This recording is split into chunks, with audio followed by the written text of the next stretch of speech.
Guys, कैसे हैं। तो आज हमारी तीसरी क्लास है और इसमें हमारा जो टॉपिक है वो है हूँ। तो ये बात समझ लें कि ये जो हमारे पास ये पट्टी है इसको कहते हैं रिबन। ये जो है इसमें फंक्शन होते हैं, जैसे कि फ़ाइल हो गया तो फाइल में आपने पढ़ा था, इसमें बहुत सी टाइप्स होती हैं, इसमें बहुत सी ब्रांचेज होती हैं, बहुत सी शाखें होती हैं। तो इसी तरह हमारे पास होम है। तो होम में जाते हैं तो होम में हम पढ़ते हैं कि क्या क्या चीज़ होते हैं। तो होम में एक होता है क्लिप बोर्ड हो गया, फॉन्ट हो, पैराग्राफ, स्टाइल्स, एडिट। तो हमारे पास जो होम है, होम का मतलब यानी कि एक अगर मिसाल ले लें तो हमारे पास एक घर है और घर में अगर हमने रहना है तो उसके लिए हमारी बहुत सी चीज़ें ज़रूरत होती हैं, नीडेड होती हैं। जैसे कि हमारे पास नल वगैरह हो गया, इसी तरह और भी चीज़ें होती हैं। जैसे कि हमारे घर की सफाई के लिए हमें फॉर्मेट बनाना पड़ता है, उसको तरतीब देना पड़ता है, जो हमारे पास चीज़ें होती हैं। तो इसी तरह हमारे पास अगर कोई डॉक्यूमेंट है उसकी एडिटिंग करनी है तो पहले सबसे हमने पहले ये पढ़ा था कि MS वर्ड में डॉक्यूमेंट की एडिटिंग होती है।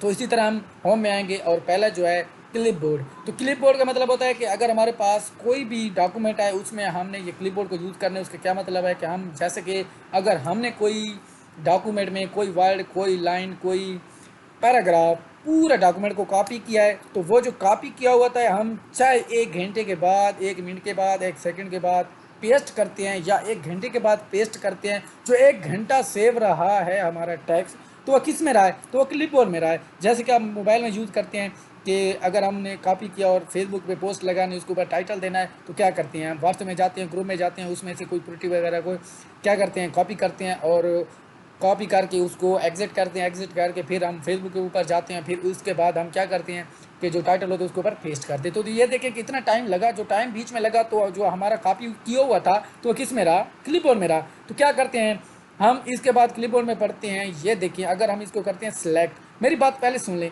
कि MS ऑफिस या कोई भी काम है तो उसके ऊपर चेंजेस करने से पहले उसको सिलेक्ट करना पड़ता है। तो सिलेक्ट करने से ये होता है कि जो हमारा डॉक्यूमेंट होता है, जो हमारे पास डाटा होता है, तो हम उसको चेंजेस ला सकते हैं। तो कैसे? तो क्या करते हैं हमने सारे के ऊपर अगर हमें चेंजेस करनी है तो क्या करते हैं, हम मुकम्मल को सिलेक्ट करते हैं। तो उसके लिए कमांड इस्तेमाल होती है, यानी कि सिलेक्ट ऑल। तो सिलेक्ट ऑल आ गया तो इसके लिए क्या करते हैं, Ctrl+A करते हैं। तो क्या हो गया, सिलेक्ट ऑल। तो क्या करते हैं इसके बाद हम इसका ये देखिए अब ये दो ऑप्शन शो हो गए। ये पहला क्या है, कट, ये क्या है, कॉपी, और ये क्या है, फॉर्मेट पेंटर। अगर हम कट के ऊपर करते हैं तो ये करता है कि यहाँ से कट हो जाएगा, जिसके ऊपर हमने पेस्ट करना है, जिसके ऊपर हमने डुप्लीकेट नहीं, कट करके दूसरी जगह हम पेस्ट कर सकते हैं। क्या करते हैं, ये देखिए कट हो गया, इधर से भी कट कर सकते हैं। और इसके बाद एक कमांड है Ctrl+X, क्या करते हैं, Ctrl+X करते हैं, यहाँ से हो गया कट। समझ आ गई? अब ये देखिए अब क्या आ रहा है, पेस्ट। क्या आ रहा है, पेस्ट। जिसके ऊपर क्लिक करते हैं क्या हो गया, पेस्ट। अच्छा, पेस्ट एक डिफ़ॉल्ट यानी कि एक स्पेशल पेस्ट होता है, एक सिंपल पेस्ट होता है, ये एक डिफ़ॉल्ट पेस्ट भी होता है। तो स्पेशल जो होता है यानी कि जो स्पेशल पेस्ट होता है उसमें ये होता है कि अगर हमारे पास कोई लिंक होता है, लिंक में हम कोई भी चीज़ होती है, अगर हमने उसको ओपन करना है तो उसके लिए क्या होता है, हम स्पेशल पेस्ट का यूज़ करते हैं।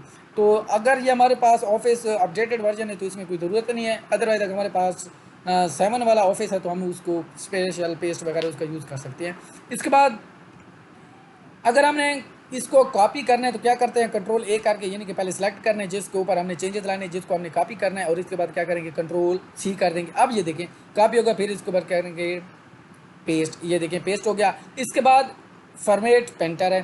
फॉर्मेट पेंटर यानी कि पेंटर का आपको पता है कि जो पेंट करने वाला होता है, जो पुरुष होता है, उसको क्या कहते हैं, फॉर्मेट पेंटर। फॉर्मेट का मतलब होता है जो हमने तरतीब दी होती है उसको क्या करते हैं, फॉर्मेट। तो इसी तरह जो हमने तरतीब दी हुई होती है तो उसको किसी और के ऊपर चेंजेस लाने के लिए क्या करते हैं, फॉर्मेट पेंटर का यूज़ करते हैं। एक और करते हैं Ctrl+N, जैसे कि मैंने पहली क्लास में बताया था कि न्यू के लिए कौन सी कमांड इस्तेमाल करते हैं, Ctrl+N। अच्छा, न्यू हो गया ओपन। क्या करते हैं, इधर मैं लिखता हूँ 3 मैंने लिखा तो इसके ऊपर मैं क्या करता हूँ, चेंजेस Ctrl+A के साथ सेलेक्ट कर दिया, Ctrl+Shift+ग्रेटर देन के साथ इसका साइज बढ़ा दिया। इसके बाद मैं क्या करता हूँ, इसको एक मैं कलर देता हूँ, एक बोल्ड कर देता हूँ, इटैलिक कर देता हूँ, और इसके बाद मैं कलर भी दे देता हूँ। अच्छा जी, इसके बाद फिर एक हमारे पास है 3, फिर हमारे पास 3। अच्छा ये देखिए इसके ऊपर जो चेंजेस थी मैं क्या करता हूँ, यहाँ से इसको मैं क्लियर कर देता हूँ। हाँ, अगर हमारे पास बहुत से 3 हैं, बहुत से 3 हैं, तो इसके लिए हम Ctrl+C भी कर सकते हैं और Ctrl+V के साथ पेस्ट करते हैं। किसके साथ, Ctrl+V के साथ पेस्ट करते हैं।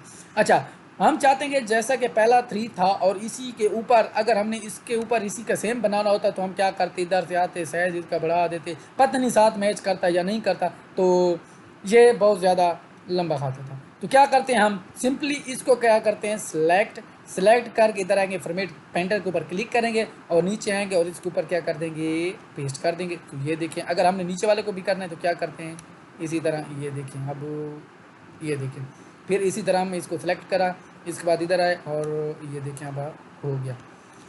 ओके गाइज, तो हमारा क्लिप बोर्ड क्लियर है। ओके, अल्लाह हाफिज़। तो हमारे चैनल को सब्सक्राइब करें ताकि नई आने वाली वीडियो आप तक पहुंच सके। ओके, शुक्रिया।